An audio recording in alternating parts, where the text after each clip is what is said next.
அஜித் ஸ்னேகா ஜோடியா சேர்ந்து நடிச்சு படுதோல்வியை சந்திச்ச படம். சினிமாவை விட்டே விலகுன தயாரிப்பாளர். மும்பைல டானா இருக்கக்கூடிய ஒருத்தர் குடும்பத்தை பறிகொடுத்ததால கிராமத்துல வந்து தங்கி விவசாயம் பாக்குறாரு. மும்பைல அவரை பழிதீக்க நினைச்ச வில்லன் கிராமத்துக்கு வர்றப்போ என்ன நடக்குது அப்படிங்கறதுதான் படத்தோட கதை. சினிமாவுல கேங்ஸ்டர் படங்களை பட்டியல் போட்டா அதுல பாட்ஷா படத்துக்கு முக்கியமான இடம் இருக்கு. இன்னைக்கும் ரீ ரிலீஸ் செஞ்சா இந்த படம் பெரிய வரவேற்பை பெறும். அதே சமயம் இந்த படம் அஜித்குமார் நடிப்புல ரீமேக் செய்யப்பட்டது அப்படிங்கிறது நிறைய பேருக்கும் தெரியாத ஒரு தகவல். தமிழ் சினிமாவுல அதிக ரசிகர்கள் பட்டாளம் வச்சிருக்கக்கூடிய நடிகர்கள்ல முக்கியமானவர் அஜித். நடிப்பு மட்டும் இல்லாம விளையாட்டு துறையிலையும் கவனம் செலுத்திட்டு வரக்கூடிய அஜித் வருஷத்துக்கு ஒரு படம் நடிக்க இருக்கிறதாவும் கார் ரேஸ் போட்டிகள்ல தொடர்ந்து பங்கேற்க போறதாவும் தகவல்கள் வெளியாயிட்டு வருது. குட் பேட் அக்லி படத்தை இயக்குன ஆதிக் ரவிச்சந்திரனே அஜித்தோட அடுத்த படத்தை இயக்க போறதாவும் தகவல் வெளியாயிருக்கு.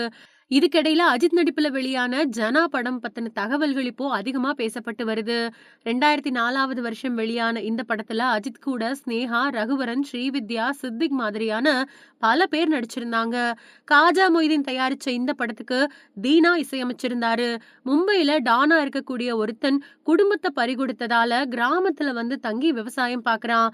மும்பையில அவரை பழி தீர்க்க நினைச்ச வில்லன் கிராமத்துக்கு வரும்போது என்ன நடக்குது அப்படிங்கறதான் படத்தோட கதை. இந்த படம் பத்தி பேசின தயாரிப்பாளர் காஜா மொய்தீன் டேட் இருக்குது, அடுத்த படம் பண்ணுங்க அப்படின்னு நிக் ஆர்ட்ஸ் சக்கரவர்த்தி சொன்னதை கேட்டு அஜித்துக்கு அட்வான்ஸ் கொடுத்தோம். மலையாள இயக்குனர் ஷாஜி கைலாஸ் இயக்கத்துல ஜனா படத்தோட படப்பிடிப்பு ஆரம்பிச்சு 20 நாட்கள் நடந்துச்சு. மலையாளத்துல வெளிவந்த கலிகாலம் படத்தோட ரீமேக் தான் இந்த படம். 20 நாட்களுக்கு பின்னாடி படத்தோட ஷூட்டிங் நின்னு போச்சு. எனக்கு கொடுத்த டேட்ல அஜித் சக்கரவர்த்தி படத்துல நடிச்சுக்கிட்டு இருந்தாரு. அப்ப அவரு எடுத்தது கலிகாலம் படத்தோட ரீமேக் தான். இந்த படத்தை பார்த்த ஒரிஜினல் படத்தோட எழுத்தாளர் எஸ்.என். சாமி மண்ணை வாரி சக்கரவர்த்தி மேல தூத்திட்டு நீ நல்லாவே இருக்க மாட்ட அப்படின்னு சொல்லிட்டு போயிட்டாரு. அதுக்கு பின்னாடி கதையே இல்லாம ஜனா படத்தோட ஷூட்டிங் ஆரம்பிக்கப்பட்டுச்சு. இடையில பாட்ஷா படத்துல வரக்கூடிய காட்சிகளை எல்லாம் எடுத்தாங்க. படத்தை முடிச்சா போதும் அப்படின்னு எடுத்த இந்த படம் படுதோல்வியை சந்திச்சுது. எனக்கு சினிமாவில் விழுந்த முதல் அடி இந்த படம் தான். ஜனா படத்துக்கு பின்னாடி நான் சினிமாவை விட்டு வெளியில போயிட்டேன்.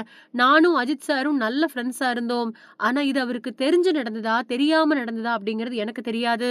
இதுக்கு முக்கியமான காரணம் சக்கரவர்த்தி அப்படிங்கிறது மட்டும் எனக்கு தெரியும் அப்படின்னு சொல்லியிருக்காரு.